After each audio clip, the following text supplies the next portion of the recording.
Michel Barnier, figure emblématique du Brexit du côté européen, a souvent été perçu comme un fervent défenseur de l'Union. Pourtant, certains aspects de son parcours et de ses prises de position laissent entrevoir une réalité plus nuancée, voire paradoxale. Se pourrait-il que l'homme qui a défendu bec et ongles les intérêts de l'Union nourrisse un certain euroscepticisme? Michel Barnier, le négociateur inflexible du Brexit, est devenu une icône pour les Britanniques pro-européens, incarnant la raison face au chaos du Brexit. Pourtant, sa candidature à la présidence française révèle un aspect plus complexe, teinté d'un euroscepticisme assumé. Ce changement de ton, loin d'être soudain, s'inscrit dans une réflexion de longue date nourrie par son expérience du Brexit. Barnier met en garde depuis des années contre le fossé grandissant entre les citoyens et une bulle bruxelloise arrogante et déconnectée. Le vote du Brexit, loin d'être un caprice britannique, traduit un malaise profond partagé par de nombreux Européens, un sentiment d'abandon et de mépris face à une mondialisation effrénée, et un pain perçu comme lointaine et injuste. Ce constat, Barnier le martèle, il ne faut pas confondre populisme et sentiment populaire, ce dernier étant légitime et réclamant une réponse politique forte. C'est là qu'intervient sa vision d'une Europe rééquilibrée, où la souveraineté nationale reprend ses droits face à une bureaucratie européenne jugée trop intrusive.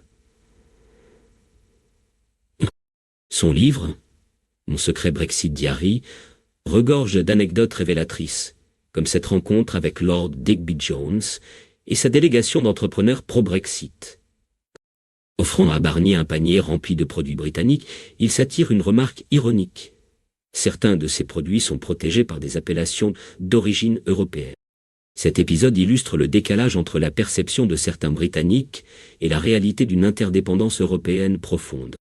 La transformation de Barnier n'est donc pas un reniement, mais une évolution. Il ne tourne pas le dos à l'Europe, mais prône une Europe différente, plus à l'écoute de ses citoyens, plus respectueuse des souverainetés nationales et capable de répondre aux défis de l'immigration et de la sécurité. C'est une Europe qui ne craint pas de débattre de ses frontières, de ses valeurs et de son avenir commun. L'image du professeur calme et rationnel du Brexit cède la place à un homme politique plus complexe, désireux de renouer avec une certaine idée de la France et de l'Europe. Reste à savoir si cette vision, à la fois critique et constructive, saura séduire les Français. L'euroscepticisme de Michel Barnier, loin d'être un virage à 180 degrés, est l'expression d'un gaullisme profond et constant, teinté d'un pragmatisme certain. Pour comprendre cette posture, il faut se pencher sur sa vision du général de Gaulle et sur la façon dont les négociateurs britanniques du Brexit ont tenté, en vain, de l'instrumentaliser. Mais, depuis son plus jeune âge, voue une admiration sans borne à de Gaulle. Son bureau bruxellois, loin d'être neutre, abrite une photo symbolique, le général serrant la main d'Adenauer. Cette image, loin d'être anodine, illustre la vision gaullienne d'une Europe forte, bâtie par et pour les nations. Les négociateurs britanniques, conscients de cet attachement, ont multiplié les références au général durant les négociations plus pointues.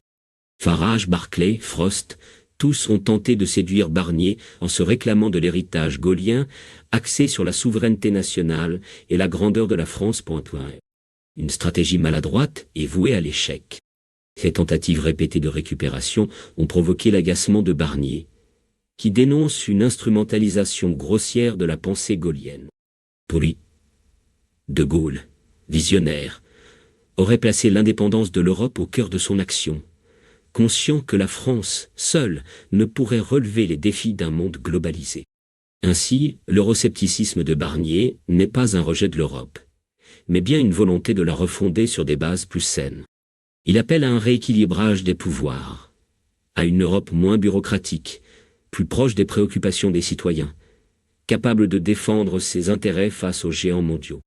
Barnier incarne donc une forme d'euroscepticisme constructif, ancré dans une tradition politique française qui refuse de choisir entre la nation et l'Europe.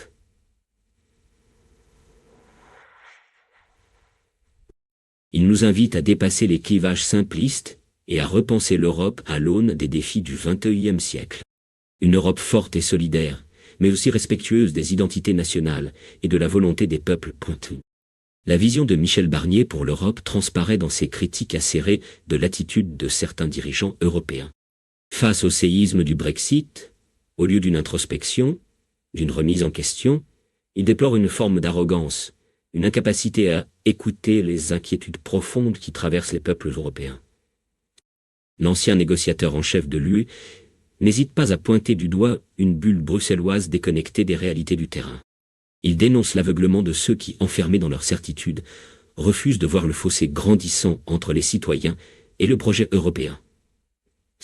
Barnier met en garde, ignorer ce sentiment populaire d'abandon, d'inégalité, c'est prendre le risque de voir se multiplier les désirs de rupture, les tentations nationalistes et populistes. Pour lui, le Brexit est un avertissement, la preuve que l'Europe ne peut plus se construire sans l'adhésion sincère et éclairée de ses citoyens. Ce constat sévère ne se limite pas à la question du Brexit. Il s'applique également à la gestion des crises migratoires, aux dérives sécuritaires, aux politiques économiques souvent perçues comme injustes et éloignées des préoccupations quotidiennes. Barnier plaide pour une Europe qui protège, qui rassure, qui accompagne les transitions au lieu de les imposer brutalement. Une Europe qui renoue avec le dialogue, l'écoute et la recherche de solutions communes face aux défis de la mondialisation. L'ancien commissaire européen se veut force de proposition. Il appelle à un réveil des consciences, à un sursaut de lucidité pour sauver l'idéal européen. Un idéal qui pour lui reste plus que jamais pertinent face aux enjeux du XXIe siècle.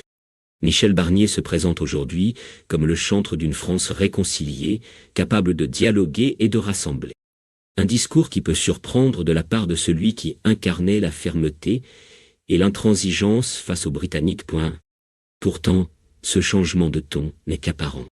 Barnier, tout au long de sa carrière politique, a toujours mis en avant sa capacité à dialoguer et à trouver des solutions consensuelles. Il l'a prouvé lors de ses mandats ministériels, puis au niveau européen. Sa gestion du Brexit, bien que marquée par la fermeté sur les principes fondamentaux de l'UE, était loin d'être exempte de dialogue et de recherche de compromis. Barnier, dans ses mémoires, souligne d'ailleurs l'estime qu'il porte aux négociateurs britanniques, saluant leur professionnalisme et leur engagement. Malgré des positions souvent divergentes, ce respect mutuel n'a cependant pas empêché les frustrations et les déceptions.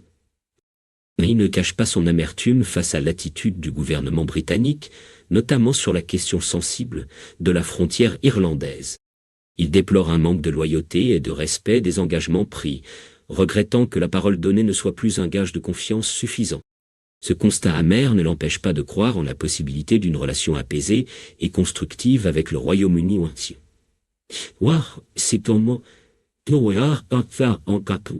Amer ne l'empêche pas de croire en la possibilité d'une relation apaisée. Pour Barnier, le divorce est consommé. Mais il est important de rester pragmatique et de bâtir un partenariat solide dans l'intérêt des deux parties. Cette volonté de dialogue et de coopération, Barnier souhaite la porter au niveau national. Face à une France divisée, fracturée par les crises sociales et politiques, il se pose en rassembleur, en homme de dialogue capable de réconcilier les Français autour d'un projet commun. Un pari audacieux pour cet homme discret, souvent perçu comme un technocrate froid et distant. Reste à savoir si son image de M. Brexit sera un atout ou un handicap dans une campagne présidentielle française plus que jamais imprévisible. Merci beaucoup d'avoir regardé. Si vous avez aimé cette vidéo, n'oubliez pas de mettre un pouce bleu et de vous abonner pour plus de contenu comme celui-ci. J'adore lire vos commentaires, alors n'hésitez pas à en laisser un en dessous pour continuer la discussion. Partagez cette vidéo avec vos amis pour faire passer le message. À la prochaine!